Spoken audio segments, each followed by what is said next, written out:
Hello everyone, this is Lalit again and I hope कि आप सभी लोग अपना ये जो इम्पोर्टेंट टाइम है जिसमें लॉकडाउन चल रहा है और आप लोग अच्छे से इस पर पढ़ाई भी कर रहे होंगे, क्योंकि ये जो टाइम है इसको वेस्ट करने से अच्छा है कि आप इसको कहीं यूटिलाइज़ करें। और मैंने जैसा कि आपको बोला था कि मैं फ़िज़िक्स का बहुत जल्दी सेशन स्टार्ट कर रहा हूँ, तो अभी जाके मुझे थोड़ा सा मतलब टाइम लगा है तो स्टार्ट करने के लिए, क्योंकि मैं थोड़ा और कामों में बिज़ी था। तो मैं ये सेकंड लेक्चर है मेरा, मतलब वैसे फर्स्ट लेक्चर है फ़िज़िक्स का। इससे पहले इंट्रोडक्टरी पार्ट मैंने एक वीडियो बनाया हुआ था जो आप लोगों ने देखा होगा। तो हम लोग स्टार्ट कर रहे हैं फ़िज़िक्स 12th क्लास, ठीक है। एंड आई होप कि आप लोगों को मेरा वीडियोस ये पसंद आएंगे, ठीक है। तो स्टार्ट करते हैं, ठीक है।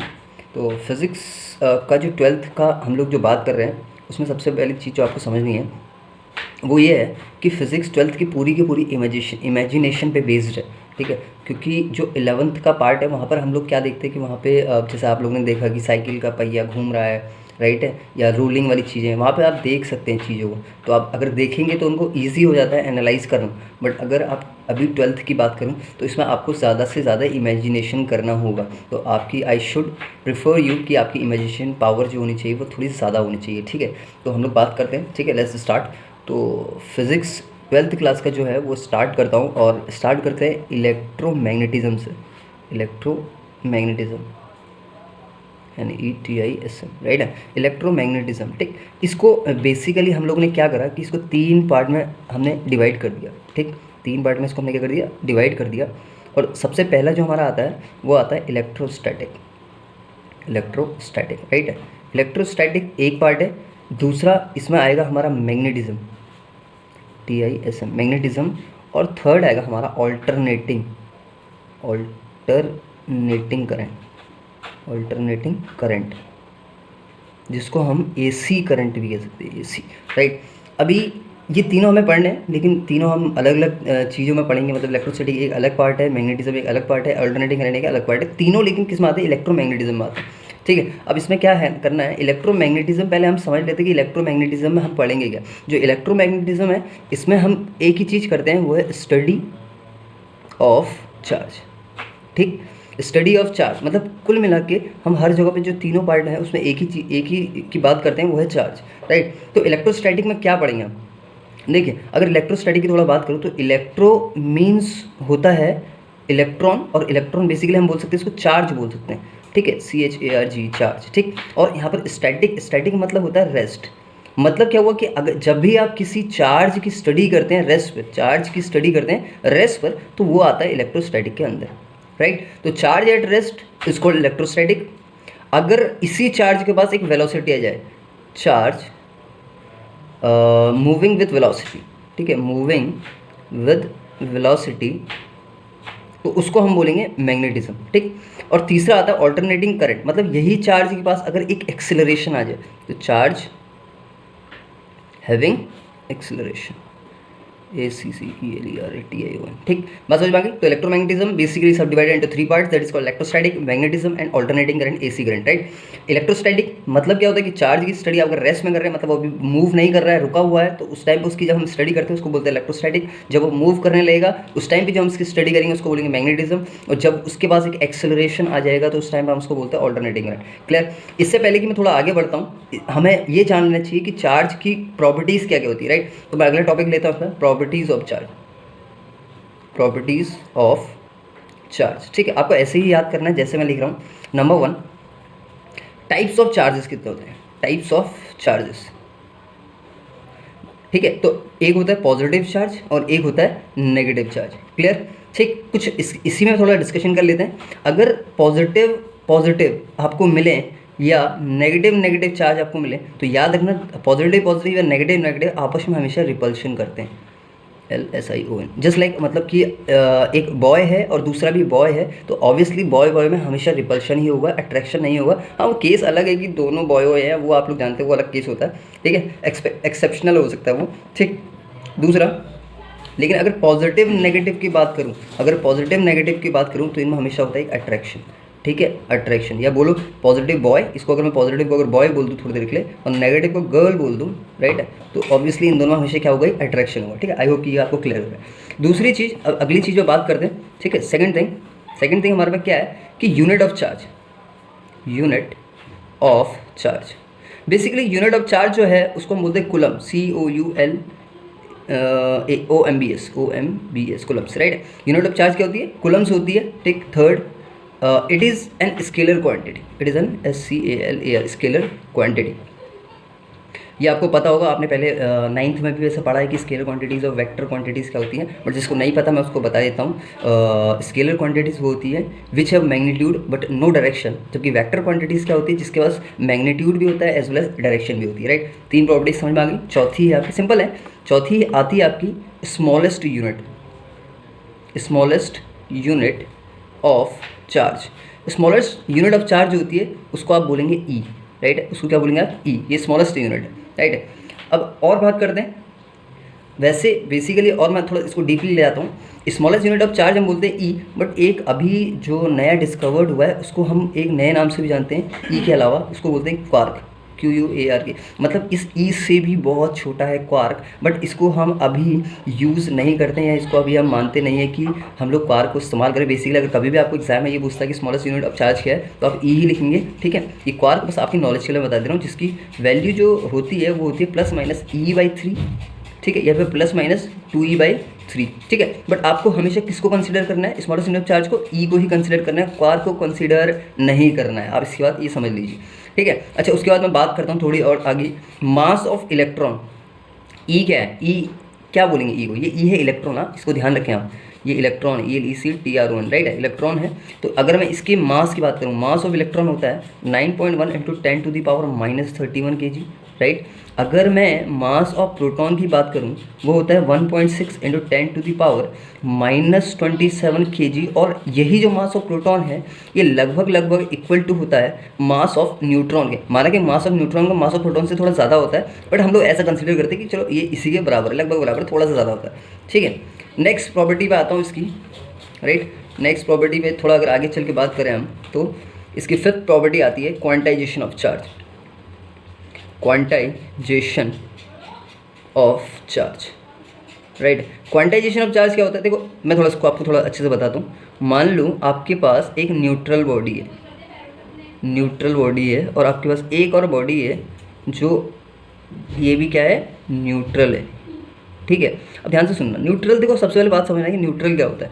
बहुतों स्टूडेंट को ये लगता है कि न्यूट्रल मतलब वो होता होगा जिसमें कोई चार्ज नहीं होता है, ठीक है, बट ये गलत है। न्यूट्रल का मतलब ये नहीं होता कि उसमें चार्ज नहीं है। न्यूट्रल का मतलब होता है कि जितने उसके अंदर पॉजिटिव चार्ज होंगे उतने ही उसमें नेगेटिव चार्ज होंगे। जैसे अगर इस बॉडी की मैं बात करता हूँ, अगर इसके अंदर 10 पॉजिटिव चार्ज हैं तो इसी के अंदर 10 नेगेटिव चार्ज भी होंगे, तभी क्या कहलाएगा? न्यूट्रल कहलाएगा। ऐसा नहीं हो सकता कि 10 पॉजिटिव चार्ज और 8 नेगेटिव चार्ज तो हम इसको न्यूट्रल बोलेंगे, नहीं, वो गलत है, ठीक है। तो अगर इसके अंदर 10 पॉजिटिव चार्ज है और इसके अंदर 10 नेगेटिव चार्ज हैं तो इसको हम बोलते हैं neutral body.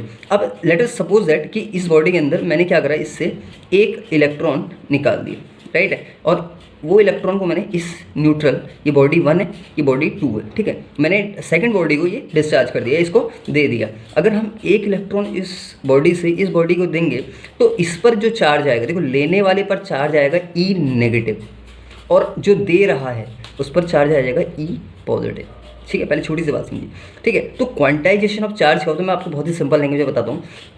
Quantization of charge मतलब देखो, मान लो अगर इसके अंदर 10 इलेक्ट्रॉन होते, मान लो, ठीक है, इसके अंदर 10 इलेक्ट्रॉन है E नेगेटिव और इसके अंदर 10 E पॉजिटिव होंगे, तो एक E नेगेटिव इसने इसको दे दी तो इसके अंदर एक E पॉजिटिव आ गया, ठीक है, सिंपल सी बात है। तो मतलब मैं इससे क्या कर रहा हूँ, या तो मैं एक इलेक्ट्रॉन 1 ही ले सकता हूँ, एक इलेक्ट्रॉन लिया, या 2 इलेक्ट्रॉन ले सकता हूँ, या 5 इलेक्ट्रॉन ले सकता हूँ, ठीक है, या 8 इलेक्ट्रॉन ले सकता हूँ, बट मैं ये नहीं कह सकता कि मैंने इससे 2.5 इलेक्ट्रॉन ले लिया, ठीक है, मैंने इससे 2.5 इलेक्ट्रॉन ले लिया, मैंने इससे 5.5 इलेक्ट्रॉन ले लिए, तो ये जो केस है ये गलत है। आप 2.5, 5.5, 3.5 ये इलेक्ट्रॉन्स आप उससे नहीं ले सकते, ठीक है। इसका मतलब क्या होगा कि जब भी आप चार्ज किसी एक बॉडी से दूसरे में जाएंगे वो एक इंटीजर नंबर होगा, तो यहाँ पर अगर मैं Q को डिफाइन करूँ तो Q = हो गया NE, बोले तो +-NE। N यहाँ पर क्या होगा, ठीक है, N इज कॉल्ड इंटीजर, ठीक है, E मतलब इलेक्ट्रॉन और N मतलब इंटीजर, तो Q = क्या हो गया Ne।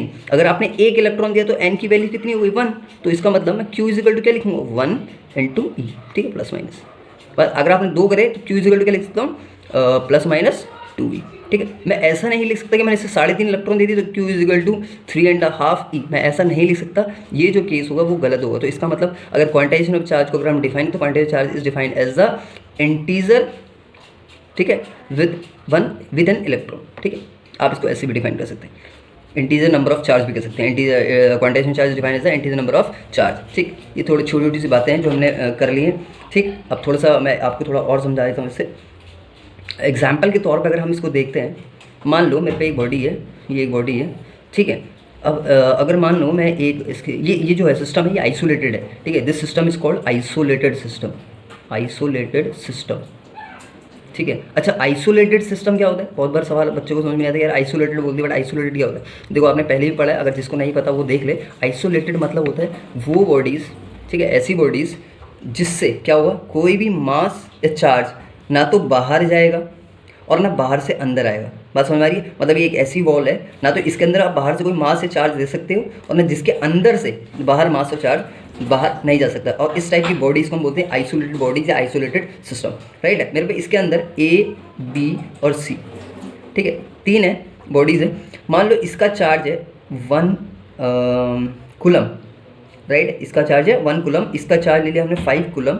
ठीक है, और इसका ले लिया हमने -3 कूलम। ठीक, तो आगे बात करते हैं। ठीक है, और कुछ टाइम बाद मैंने देखा, ठीक है, इसका कितना 1, इसका 5, इसका -3c। ठीक है, ये ए हो गया, ये बी हो गया, ये सी है। ठीक, अब मान लो इसका हो गया 2c, इसका हो गया -4c। अब मुझे आपने बताना है कि जो सी का जो है, सी में कितना चार्ज होगा, व्हाट चार्ज ऑन सी।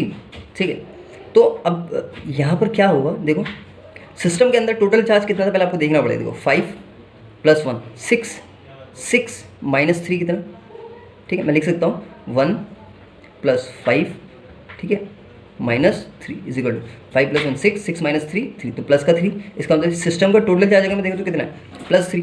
अब यहाँ आते हैं, यहाँ पर देखो कितना है 2 - 4, ठीक है, -4 + 2 - 4 = -2। सिस्टम का टोटल चार्ज कितना था, +3। तो भैया मैं +3 लाने के लिए इसको -2 को किससे माइनस करूँ, मतलब 5 से। अगर मैं 5 - 2 कर दूँगा तो 3 आ जाएगा। मतलब कुल मिलाकर कहने का मतलब जो सिस्टम का पहले चार्ज था ये आपस में एक्सचेंज हो रहे हैं। भले आपस में एक्सचेंज कर सकते हैं अपना, ठीक है, एक्सचेंज करेंगे अंदर, ठीक है, लेकिन सिस्टम का ओवरऑल अगर आप चार्ज देखोगे तो हमेशा वो इक्वल ही रहना चाहिए, उतना ही रहना चाहिए जितना पहले था। पहले इसका टोटल चार्ज कितना था, +3। तो अभी भी मैं कुछ भी कैलकुलेशन करूँ, अंदर ही कितना भी एक दूसरे को चार्ज दे दें या ले लें, लेकिन अंदर ओवरऑल जब आप देखें तो उसका कितना चार्ज होना चाहिए, +3। तो इसका मतलब -4 + 2 -2। अब -2 चाहिए तो मतलब मेरे को ओवरऑल कितना लाना था, 3 लाने के लिए मुझे क्या करना पड़ेगा, इसका मतलब इसका चार्ज कितना होगा 5। तो अब अगर कैलकुलेट करेंगे तो 5 + 2 7, 7 - 4 3। ठीक है, ये आपका हो गया, समझ में आ रहा है, छोटी छोटी चीज़ है। तो नेक्स्ट एक प्रॉपर्टी और देख लेते हैं। ठीक है, छठी प्रॉपर्टी ये है कि लिख लेता हूँ पहले ये, वैसे थ्योरी ऑफ रिलेटिविटी भी कहते हैं इसको, THEORY, theory of relativity, RELATIVITY, relativity. Right, अब थ्योरी ऑफ रिलेटिविटी क्या है, वो ये है कुछ m = m0, राइट, √1 - v²/c²। देखो थ्योरी ऑफ रिलेटिविटी क्या कहती है कि भैया जो मास है, जो किसी भी पार्टिकल का मास है, अगर इसकी वेलोसिटी को अगर आप बढ़ाते हो तो उसके मास जो होता है वो वेरी कर जाता है, मतलब कि चेंज होता है। ठीक है, अब आपने बोला, अब आप सोचोगे कि हमने यार सर इतनी मैकेनिज्म पढ़ी 11th में, बट कहीं पे तो ऐसा हुआ नहीं, मास तो कभी चेंज नहीं हुआ। देखो जो वहाँ पर जो वेलोसिटी होती है ना, यहाँ पर आपको एक चीज़ टर्म दिख रहा होगा c, आपको यहाँ पर टर्म दिख रहा होगा c, that is called, c is called speed of light. अगर आपको थोड़ा ध्यान है तो c is called speed of light. ठीक है, स्पीड ऑफ लाइट जो जिसकी वैल्यू 3 × 10⁸ मीटर/सेकेंड। राइट, अगर आप देखे जाए तो जब मैकेनिज्म आपने पढ़ी थी, मैकेनिक्स जब भी आपने पढ़ी थी 11th में, तो उस टाइम पे क्या था कि ये मास वेलोसिटी पे डिपेंड नहीं करता था। अब यहाँ पे क्यों कर रहा है मैं बताता हूँ, क्योंकि उस टाइम पे जो हमारी वेलोसिटी होती थी ना किसी बॉडी की, ठीक है, वो स्पीड ऑफ लाइट की जो वेलोसिटी है उसके आसपास भी नहीं होती थी। बट अगर हम किसी एक स्मॉल पार्टिकल की बात करें, क्योंकि स्मॉलेस्ट यूनिट चार्ज क्या होता है, एक इलेक्ट्रॉन। अब आप सोच के देखो, एक इलेक्ट्रॉन है, ये एक छोटा सा इलेक्ट्रॉन मैंने ले लिया, मान लो ये छोटा सा इलेक्ट्रॉन यहाँ पर रखा हुआ है, ठीक है, अगर मैं इसको हल्का सा भी पुश करता हूँ तो ये इतनी ज़्यादा रफ्तार पकड़ लेगा कि वो कहीं ना कहीं स्पीड ऑफ लाइट के बराबर या स्पीड ऑफ लाइट से थोड़ा बहुत ऊपर नीचे हो सकती है। तो जब भी इनकी वेलोसिटीज़ स्पीड ऑफ लाइट के लिए कंपेरेबल होती है तो वहाँ पर मास पे फ़र्क पड़ता है। ये ज़्यादा आपके 12th के कोर्स में इसका ज़्यादा रिलेशन कुछ भी नहीं है, इससे कुछ ज़्यादा लेना देना नहीं है। एग्जाम में या वाइवा में आपको ये पूछ सकता है कि भैया थ्योरी ऑफ रिलेटिविटी क्या है, तो वहाँ पर आपको बोलना पड़ेगा सर जो मास होता है वो वेलोसिटी पे डिपेंड करता है। अब वो अगर आपसे पूछता है कि मास वेलोसिटी पे कैसे डिपेंड करता है, तो वहाँ पर आपको बोलना पड़ेगा सर कि जो v है किसी भी स्मॉल पार्टिकल को अगर हम हल्का सा भी एक वेलोसिटी देते हैं तो वो उसकी जो वेलोसिटी होती है वो स्पीड ऑफ लाइट के कंपेयर में आ जाती है या फिर उसके लगभग उसके बराबर या उसके आसपास आ जाती है, ठीक है। और जब उसके आसपास आती है तो वहाँ पर वेलोसिटी को बढ़ाने या घटाने पर मास भी चेंज होता है। तो आपको ये ध्यान याद रखना होगा। तो ये मास जो m जो है यहाँ पर इसको आप लिख देंगे, ठीक है। ये है आपका मास ऑफ पार्टिकल, ठीक है, मास ऑफ पार्टिकल है, ये मास ऑफ पार्टिकल है। और ये m नॉट जो है यहाँ पे रेस्ट मास है, ठीक है। ये v जो है velocity of particle, velocity of particle. बात समझ में आ रही है? छोटी छोटी बातें कर रहे हैं, ठीक। तो नेक्स्ट हम लोग बात कर लेते हैं अब, ठीक। ये आपको चार्ज के बारे में मेरे ख्याल से आप लोगों को समझ में आ गया होगा। एक बार थोड़ा दोबारा से देख लेते हैं। इलेक्ट्रोमैग्नेटिज्म, ठीक है, ये पूरा 12th का जो भी हमें पढ़ना है, 12th में इलेक्ट्रोमैग्नेटिज्म पढ़ना है, ठीक है। इलेक्ट्रोमैग्नेटिज्म क्या है? It is the study of charge, right. उसके बाद इलेक्ट्रोमैग्नेटिज्म इज सब divided into 3 parts. One is called electrostatic, one is called magnetism and third is called alternating current. Electrostatic की बात करूँ, इलेक्ट्रो मीन्स चार्ज होता है, स्टैटिक मीन्स रेस्ट होता है। मतलब whenever you study charge at rest that is called electrostatic. Whenever you study charge with some velocity, moving with velocity, तो it is called magnetism. And third is called alternating current. It means whenever charge having acceleration तो it will comes in alternating current, right। इसको समझने से पहले हम लोग ने बोला कि प्रॉपर्टीज ऑफ चार्ज देख लेते हैं। प्रॉपर्टीज ऑफ चार्ज में फर्स्ट हमने लिया था टाइप्स ऑफ चार्जेस। याद रखना हमारे पास सिर्फ 2 टाइप की चार्जेस होते हैं, एक होता है पॉजिटिव, एक होता है नेगेटिव। पॉजिटिव को आप चाहो तो इसको बोल दो कि पॉजिटिव मतलब बॉय एंड नेगेटिव मतलब गर्ल, ठीक है। ये आपके समझने का सिंपली आपको, ठीक है। तो जब भी पॉजिटिव या फिर नेगेटिव पॉजिटिव अगर साथ में होंगे तो हमेशा रेपल करेंगे, या नेगेटिव जब भी साथ में होंगे रेपल करेंगे। समझने के लिए बॉय हमेशा रेपल करते हैं या फिर गर्ल हमेशा रेपल करती हैं। बट जब भी पॉजिटिव नेगेटिव आएगा वो अट्रैक्ट करेगा, राइट है। यूनिट ऑफ चार्ज कूलम्स होता है, ये एक स्केलर क्वांटिटी है। स्मॉलेस्ट यूनिट ऑफ चार्ज अगर आपसे पूछा जाए तो आप उसको बोलेगो ई, बोले तो इलेक्ट्रॉन, राइट है। हमने बोला था एक क्वार्क और है जो इलेक्ट्रॉन से भी छोटा है, जिसकी वैल्यू +-e/3 और +-2e/3 होता है, जिसको हम अभी कंसिडर नहीं कर रहे हैं, ठीक है। इसको हमने अभी मतलब यूज़ नहीं करते हम लोग जानते भी नहीं है इसके बारे में। मतलब हम लोग ये जो है अभी डिस्कवर्ड में चल रहा है, डिस्कवरी में, right. Now E mass of electron हम देख लेते हैं 9.1 × 10⁻³ kg होता है। Mass of proton 1.6 × 10⁻27 kg। It was equal to mass of neutron, right है। और जो न्यूट्रॉन होता है इसका थोड़ा ज़्यादा होता है प्रोटॉन से, बट हम इसको अप्रॉक्स इसी के बराबर ही लेते हैं, ठीक है। उसके बाद हमने देखा quantization of charge. Quantization of charge में मैंने क्या बोला था? क्वांटाइजेशन चार्ज क्या होता है कि जो इलेक्ट्रॉन्स होते हैं वो आप एक इंटीग्रल नंबर में लेते हो, मतलब 1 2 3 4 5 6, मतलब आप 2.5 3.5 4.5 इलेक्ट्रॉन्स ऐसे नहीं ले सकते। तो इसलिए इससे एक फॉर्मूला निकल गया था क्वांटाइजेशन जो निकल गया था, that is Q = +-n, where n is called integer, right. E मतलब इलेक्ट्रॉन, राइट। उसके बाद ये तो हमारा एग्जाम्पल हो गया। एक हमने पढ़ी थी theory of relativity. Theory of relativity क्या कहता है कि भैया मास वेरी करता है जब भी आप वेलोसिटी चेंज करते हो, ठीक है। वेलोसिटी लेकिन कितनी होनी चाहिए? वो एटलीस्ट स्पीड ऑफ लाइट के कंपेरेबल होनी चाहिए। कंपेयर मतलब उसके आसपास होनी चाहिए, तभी आपको क्या बनेगा? मास तभी चेंज होता है। तो मास का जो यहाँ से रिलेटिविटी से जो फॉर्मूला निकल गया था, that is m = m0 upon √1 - v²/c²। c is called speed of light, that is 3 × 10⁸ metre per second. Next जो हम बात करेंगे, ठीक है, एक आता है इसमें Coulomb's law. Coulomb's law, right. इसको थोड़ा समझेंगे, ठीक। कूलम्ब्स लॉ यहाँ से अब आपको पढ़ना है, यहाँ से जो मेन है यहाँ से आपको समझना भी है, ये एग्जाम्स में भी आता है और बहुत बेसिक सा है। अभी अगर आप धीरे धीरे हर एक चीज़ को थोड़ा समझते हुए चलेंगे तो आपको ईजी पड़ेगा कि कैसे हमें इसे करना है, ठीक है। इससे न्यूमेरिकल्स भी आते हैं, बट बहुत बेसिक सा है ये चीज़। देखें इसको। अब कूलम्ब्स लॉ क्या होता है, देखिए मैं आपको थोड़ा समझाता हूँ। मान लीजिए हमारे पास 2 पार्टिकल हैं, एक पार्टिकल का नाम है ए, ठीक है। इस पार्टिकल को मैं थोड़ी देर के लिए बोलता हूँ ए, और मेरे पास एक पार्टिकल और है जिसको मैं थोड़ी देर के लिए बोलता हूँ बी, राइट। तो इस पार्टिकल को इसका मान लेते हैं, इस पर जो चार्ज है वो Q1 है, ठीक। इसका जो चार्ज है वो है Q2 है। दोनों के मासेस सेम है, इसका मास भी m और इसका मास भी m, ठीक। अब देखिए मैंने इस सिस्टम को, मान लो मैं अगर A को होल्ड करता हूँ, A को अगर मैं यहाँ पे पकड़ लेता हूँ और B को फ्री कर देता हूँ, तो हम देखेंगे कि जो B है वो थोड़ा इससे अवे जाना चालू कर देगा, इससे दूर भागेगा, राइट है। और अगर मैं B को यहाँ पर पकड़ लूँ, B को अगर मैं पकड़ लूँ तो वो A से दूर भागना चालू करेगा, ठीक है। लेकिन पहले सबसे पहले एक चीज़ समझते हैं कि यहाँ पर Q1 और Q2 का सर चार्ज क्या है। बच्चे को बहुत बार कन्फ्यूजन रहता है, ठीक है, कि Q1 पे यहाँ पे क्या चार्ज है, Q2 पे चार्ज कितना है।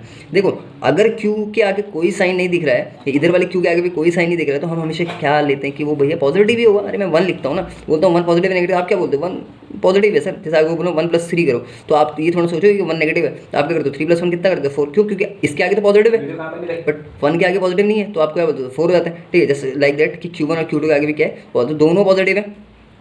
ठीक है, इसको पकड़ोगे तो बी जो पार्टिकल है वो इधर भागेगा, अगर आप इसको पकड़ोगे तो ए वाला क्या करेगा, इधर भागेगा। तो इस कूलम्ब्स लॉ में सबसे पहली बात क्या पता चलती है कि भैया दोनों अपोजिट फोर्सेस, ठीक है, दोनों क्या है अपोजिट फोर्सेस, मतलब दोनों पे जो फोर्स लग रहा है वो अपोजिट लग रहा है। ठीक, दूसरा देखो मैंने इनका मैग्नीट्यूड भी सेम रखा, ठीक है, दोनों इनके क्या रखा, मैग्नीट्यूड भी क्या रखा मैंने सेम रखा हुआ है, क्योंकि इसकी भी जो मास है वो m है, इसका भी मास क्या है m है, तो दोनों का अगर मैग्नीट्यूड सेम है, ठीक है, तो मैं कह सकता हूँ कि जो कूलम्ब्स लॉ है वो एक्शन रिएक्शन पेयर है, एक्शन रिएक्शन पेयर। ठीक है, अब एक्शन रिएक्शन पेयर है, ठीक है, तो आपने ये पढ़ा है कि एक्शन रिएक्शन पेयर कहाँ आता है। एक्शन रिएक्शन पेयर आता है न्यूटन के थर्ड लॉ में, WTO, न्यूटन थर्ड लॉ पढ़ा है ना। Each and every action there is equal and opposite reaction. देखो each and every action there is equal and opposite reaction. अगर मासेस दोनों जब इनके दोनों की मैग्नीट्यूड सेम है तो जो इन पे फोर्सेस लग रहे हैं वो भी क्या इक्वल है, तो अपोजिट लग रहे हैं, लेकिन तो each and every action there is equal and opposite reaction, पहली चीज़। ठीक है, आगे बात करते हैं इसमें, तो इसका Q1 हो गया इसमें। तो अगर ये बॉडी B है तो A के वजह से जब इसको होल्ड करा तो B भाग रहा था, तो B पे एक फोर्स लगा हुआ, तभी तो दूर की आ रही, बिना फोर्स के कोई चीज़ मूव थोड़ा ना करती है, तो फोर्स लगा हुआ, तो फोर्स जो इस पर लगा हुआ क्या उसको हम लिख सकते हैं FBA। ठीक है, FBA मतलब force on B due to A। अच्छा ये थोड़ा समझ लीजिए, ठीक है, अभी आप 12th में है तो आपको हर एक चीज़ क्लियर होनी चाहिए। तो FBA अगर मैं लिख रहा हूँ तो इसका मतलब ये होता है, B पहले लिखा है ना, तो इसका मतलब फोर्स ऑन B, मतलब फोर्स किस पे लग रहा है, B पे लग रहा है, और किसकी वजह से लग रहा है, A की वजह से लग रहा है, तो force on B due to A। अगर मैंने यहाँ पे FBA लिखा मतलब force on B due to A, तो यहाँ पर क्या लिखना चाहिए मुझे यहाँ पर लिखना चाहिए FAB, क्योंकि इसको अगर पकड़ लूँगा तो ये भागेगा ना, तो इस पर क्या लगेगा force on A due to B। ठीक है, छोटी छोटी बातें। अच्छा आगे देखें, तो यहाँ पर क्या है, इसका मतलब अगर ये एक्शन रिएक्शन पेयर तो मैं बोल सकता हूँ कि इक्वल भी है, तो F1 FAB is equal to minus FBA, है ना। अच्छा ये सर दोनों इक्वल है, दोनों इक्वल है ना, क्योंकि मैग्नीट्यूड दोनों के सेम, मासेस दोनों के सेम है, तो फोर्सेस भी दोनों के सेम हुए, बट यहाँ पर नेगेटिव क्यों लिया, क्योंकि दोनों के दोनों अपोजिट है। आप ध्यान से देखो, ये इधर जा रहा है, ये इधर जा रहा है, तो इसलिए दोनों अपोजिट हैं, तो दोनों एक दूसरे के अगर इस साइड को आप यहाँ पर अगर मैं एक लाइन खींच देता हूँ ऐसे करके, अगर इसको एक्स एक्सिस बोलूँगा तो यहाँ क्या होगा माइनस एक्सिस है, तो अगर एक्स ये है, ये पॉजिटिव ये हो गया, तो ये वाला क्या होगा नेगेटिव कहलाएगा ना, तो FAB is equal to FBA। ठीक है, अच्छा सर अब थोड़ा और बात करते हैं। मान लो ये वाला जो चार्ज है यहाँ पर देखेंगे आप, ठीक है, यहाँ पे थोड़ा सा और देख लेना।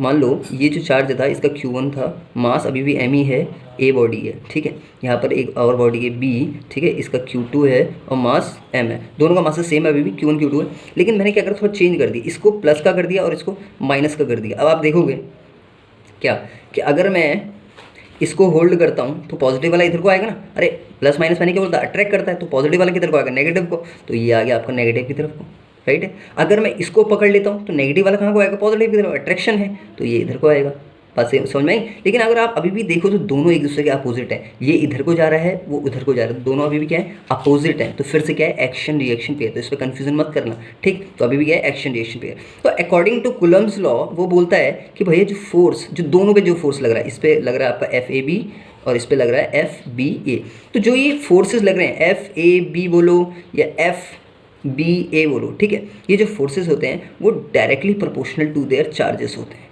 Directly proportional to their charges. ठीक है, अगर मैं दोनों का चार्ज सेम ले रहा हूँ थोड़ी देर के लिए ऐसे जूम कर लूँ, ठीक है, directly proportional to their charges, ठीक है, Q1, ठीक, लो 1 ही 2 कर लो, 1 2 ही कर लो, Q1 और Q2, राइट। फिर क्या बोलते हैं, यही जो फोर्सेस होते हैं वो inversely proportional to the square of the distance between them. अब डिस्टेंस मतलब बोले तो मानो कि इन दोनों के बीच की जो डिस्टेंस थी उसको हमने R ले लिया, है ना। अब सोच के देखो R को इन्वर्सली क्यों लिया, देखो R जो है ना, अगर मैं इन दोनों के डिस्टेंस को बढ़ाता जाऊँगा, ठीक है, इन दोनों के डिस्टेंस को अगर मैं बढ़ाता जाऊँगा तो क्या होगा, जैसे डिस्टेंस बढ़ेगी फोर्स कम होगा ना, तो समझ आ रहे हो। तो अगर डिस्टेंस ये F is inversely proportional 1/R, मतलब डिस्टेंस R बढ़ेगा तो फोर्स घटेगा, ठीक है, डिस्टेंस कम होगी तो फोर्स बढ़ेगा, है ना, इन्वर्सली। तो FAB और FBA जो होगा डायरेक्टली 1/R²। तो यहाँ पर से हमने क्या एक कंफ्यूजन निकाला कि FAB या बोले तो या FBA का जो कंक्लूजन निकाला वो बोला हमने is proportional to Q1 Q2 upon R square. Square का क्या मतलब है, ये इन्वर्स स्क्वायर लॉ को फॉलो करता है, समझ में आया। अभी ये हम थोड़ा आगे चर्चा भी कर लेंगे इसकी, आपको थोड़ा आगे क्लियर हो जाएगा कि इन्वर्स स्क्वायर लॉ क्या होता है, कैसे कैसे काम करता है, वो मैं आपको बता दूंगा, ठीक है। तो F A B is actually proportional Q1 Q2 upon R square. अभी आपने पढ़ा है ये 11th में, अगर आपने थोड़ा ध्यान से अच्छे से देखा होगा तो आपको एक चीज़ पता होगी कि जो इन्वर्सली प्रोपोर्शनल, ये डायरेक्टली प्रोपोर्शनल जो होता है, डायरेक्टली प्रोपोर्शनल को जब भी हटाते हैं एक कॉन्स्टेंट आता है। तो अगर मैं यहाँ पे इक्वल टू लिखूँ, ठीक है, तो क्या आएगा यहाँ पर, क्या आएगा, यहाँ पे आता है constant that is called K Q1 Q2 upon R square. Clear है।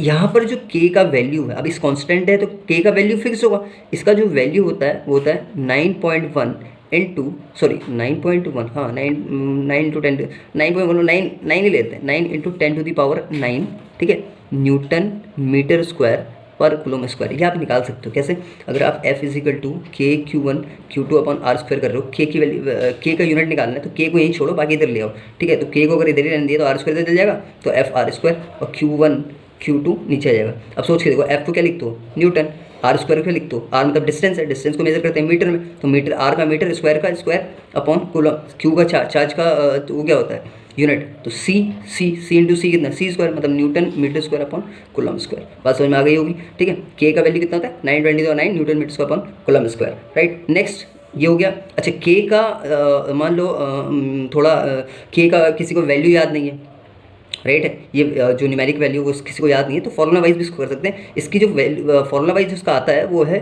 आपका 4 पाई एप्सिलॉन नॉट, राइट है, 4 पाई एप्सिलॉन नॉट। 4 तो ठीक है कांस्टेंट टर्म है, पाई भी कांस्टेंट है, पाई की वैल्यू सबको पता है, दैट इज पाई का कितना वैल्यू होता है, दैट इज 3.14 और 22/7। हमने पहले पढ़ा हुआ है मैथमेटिक्स में, बहुत बार पढ़ते हैं हम इसको, ठीक है। एप्सिलॉन नॉट का वैल्यू जो होता है यहाँ पर ये होता है 8.85 इंटू 10 टू द पावर बोलो -12, ठीक, C square upon newton square metre square, ठीक। अब एप्सिलॉन नॉट का ये जो ये आया है यूनिट, इसको भी आप निकाल सकते हो, एप्सिलॉन नॉट को यहाँ भेज दो, K को यहाँ भेज दो, आंसर आ जाएगा, ठीक है। सिंपल सी चीज़ जो हमने यहाँ पे देखी है वो ये है, ठीक है। अब इसमें आपको क्या समझना चाहिए, क्या याद करने का है, याद ये करना है कि K की वैल्यू, क्योंकि आप जब भी न्यूमेरिकल करोगे K का वैल्यू आपको पता होना चाहिए, that is 9 into 10 to the power 9 होता है। और आपको ये फॉर्मूला याद होना चाहिए, बेसिक फॉर्मूला क्या है कि भैया फोर्स जो लगता है दो चार्जेस के बीच में, जो फोर्स लगता है वो होता है F equal to K Q1 Q2 upon R square, ठीक। अच्छा ये एप्सिलॉन नॉट का K क्या हो गया, K तो कांस्टेंट है, इसको आप इलेक्ट्रोस्टैटिक कांस्टेंट भी कह सकते हो, क्या कह सकते हो, इलेक्ट्रोस्टैटिक कांस्टेंट भी कह सकते हो, टेंट। अच्छा ये कुलम्स का फॉर्मूला, कुलम्स लॉ है, तो कोई बच्चे इसको अगर आप चाहो तो कुलम्स कांस्टेंट भी कह सकते हो, ठीक है। इसको क्या कह सकते हैं, या तो इलेक्ट्रोस्टैटिक कांस्टेंट कह दो या कुलम्स कांस्टेंट कह दो। तो वैसे ही एप्सिलॉन नॉट का भी कुछ नाम होगा, यहाँ पर एप्सिलॉन नॉट जो होता है उसको मैं इधर लिख देता हूँ कहीं, ठीक है। जो एप्सिलॉन नॉट होता है उसको बोलते हैं permittivity, TTIVIT, permittivity of free space, ठीक है। अभी आप एप्सिलॉन नॉट पे ज़्यादा स्ट्रेस मत दो, एप्सिलॉन नॉट जो परमिटिव ऑफ फ्री से एप्सिलॉन नॉट जो भी है, इसको अभी हम और आगे पढ़ने वाले हैं जब हम जैसे जैसे इस चैप्टर के आगे बढ़ते रहेंगे, ठीक है। अब एक छोटी सी चीज़ और मैं आपको समझाना चाह रहा हूँ यहाँ पे, वो क्या है उसको आप थोड़ा ध्यान से देखना। देखो दोनों हम लोगों ने क्या बोला कि दोनों अपोजिट फोर्सेज हैं, राइट है, ये ध्यान से देखो। अब एक चीज़ सोचना, अगर एक फोर्स लग रहा है ऊपर को, मान लो एक पार्टिकल है यहाँ पे A जो फोर्स लगा रहा है ऊपर को, ठीक, F1, और इसका चार्ज है Q1 और सेम मास का M, और एक पार्टिकल और रख दिया यहाँ पे B, ठीक है, ये नीचे को फोर्स लगा रहा है मान लो, ठीक है, F2, ठीक। अब क्या इसको हम एक्शन रिएक्शन पेयर बोलेंगे, ठीक है। तो क्या इसके लिए ये फॉर्मूला वैलिड है, नहीं। यहाँ पर आप एक चीज़ देखना, दोनों ये जो फोर्सेस होने चाहिए, पहली बात वो सेंट्रल फोर्स होने चाहिए, सेंट्रल फोर्स या सेम लाइन ऑफ एक्शन, मतलब एक ही लाइन में होने चाहिए, तभी ये जो फोर्स है वो वैलिड है। आप समझ पा रहे हैं इस बात को, ये एक ही लाइन में लगने चाहिए। अब यहाँ पर देखो, ये फोर्स ऊपर को लग रहा है तो इसकी लाइन ऑफ एक्शन ये है, ये फोर्स नीचे को लग रहा है तो इसका लाइन ऑफ एक्शन ये है। तो यहाँ पर ये कूलम्स फोर्स नहीं लग रहा, तो आप इसको यहाँ पर आप इसको नहीं बोल सकते कूलम्स फोर्स, यहाँ पर नहीं लगा सकते, ठीक है। एक्शन रिएक्शन पेयर हो रहा है, बट एक्शन रिएक्शन पेयर नहीं है, क्योंकि इनके जो फोर्सेज हैं वो दोनों अलग अलग जगह पर लग रहे हैं, ठीक है। ये सेम लाइन ऑफ एक्शन नहीं है, तो यहाँ पर आप कन्फ्यूज ना करिए। तो इसलिए कूलम्स जो है वो क्या है, सेम लाइन ऑफ एक्शन में लगना चाहिए, और सेम लाइन ऑफ एक्शन में लगने की वजह से इस फोर्स को सेंट्रल फोर्स भी कहा जाता है। एग्ज़ाम में पूछ सकता है आपसे कि एग्जामिनर कि जो दो फोर्सेस होते हैं उनका लाइन ऑफ एक्शन सेम होता है कि अलग अलग होता है, तो आपको पता होना चाहिए दोनों का लाइन ऑफ एक्शन सेम होता है, इसी वजह से उसको क्या बोलते हैं, सेंट्रल फोर्स भी कहते हैं। तो अगर आपको ये वीडियो अच्छा लगा, आपको समझ में आया, आई होप कि आप इस लॉकडाउन का इस्तेमाल करें और अपना स्टडीज़ को जो है वो कंटिन्यू रखें। ठीक है, अभी ये टाइम है आपके पास। ठीक है, मैं जानता हूँ कि इस टाइम पे सब लॉकडाउन होने की वजह से बहुत सी प्रॉब्लम्स आ रही हैं, तो आप लोग इसको थोड़ा ध्यान से देखें। और कोई भी आपकी क्वेरीज़ होती है, ठीक है, तो वो आप मेरे से कंसल्ट कर सकते हैं नीचे कमेंट बॉक्स में। तो ठीक है, आप लोगों को ये बात समझ में आ गई होगी। तो जाने से पहले मैं आपको कुछ क्वेश्चंस आपसे पूछना चाहूँगा, जिसके आपको कमेंट बॉक्स में रिप्लाई करना है। तो मेरा क्वेश्चन नंबर 1 है, आप थोड़ा ध्यान से देखिएगा। यहाँ पर एक Q1 चार्ज है, ठीक, यहाँ पर एक Q2 चार्ज रखा हुआ है, दोनों के बीच की जो डिस्टेंस है दैट इज़ R, राइट है, दोनों के बीच की डिस्टेंस है R, जो कि फिक्स कर दी हमने, क्या कर दी है, फिक्स कर दी है। और Q1 Q2 जो दोनों हैं अननोन है, दोनों की वैल्यू अननोन है, ठीक है, बट इक्वल इन मैग्नीट्यूड से, राइट। क्या करना है अब आपको देखना, ये दोनों अननोन है, R फिक्स्ड है, राइट। अब आपको करना है कि F जो फोर्स लगेगा इन दोनों के बीच में, वो उसकी मिनिमम वैल्यू कितनी होगी, find F minimum value, right है। ये आपका आज का पहला क्वेश्चन है। मैं आपको 2 क्वेश्चंस दे रहा हूँ और मैं चाहता हूँ कि आप कमेंट बॉक्स में इनके आंसर बताएं मुझे, ठीक है। और किसी को डाउट हो तो वो इनके सॉल्यूशन के लिए मैं सॉल्यूशन बताऊँगा अपनी नेक्स्ट वीडियो में, बट फिर भी आपको ट्राई करना है। मेरा सेकंड क्वेश्चन ये है, छोटे छोटे सवाल दे रहा हूँ, बहुत चिल्लर से सवाल है जो आपको करने की कोशिश करनी है और इजीली हो जाएंगे अगर आप थोड़ा भी अगर ध्यान से अगर वीडियोस देख रहे हैं और थोड़ा आप अपनी बुक्स पे जा रहे हैं तो, ठीक है। क्यू क्यू क्यू क्यू, ठीक है, 4 चार्जेस। आपको क्या करना है, किसी भी एक चार्ज पर आपको नेट फोर्स निकालना है, ठीक है। नेट फोर्स, फाइंड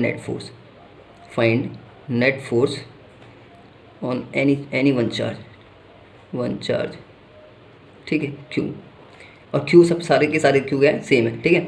बाकी ये क्वेश्चन यहीं पे ये सेशन खत्म करते हैं। And I hope you like the video. If you like the video please like, share and subscribe, ठीक है। तो यार किसी का भला हो जाए तो क्या है, घर में बैठे बैठे कुछ अच्छी चीज़ आपको मिल रही है, ठीक है, तो आप इसको थोड़ा ध्यान से देखें। और बाकी नोट्स अगर आपको चाहिए, ये तो मैंने सिंपली ऐसे नोट्स बनाए, मतलब अगर आपको ये नोट्स पसंद है तो आप इनको भी कॉपी कर सकते हैं। अगर आपको नोट्स की ज़रूरत है तो मैं आपको नोट्स भी प्रोवाइड कर दूंगा, आप प्लीज़ कमेंट्स बॉक्स में अपने रिप्लाईज़ और आंसर को भेजिए। तो थैंक यू, और यहीं पे सेशन खत्म करते हैं। Thank you, have a nice day.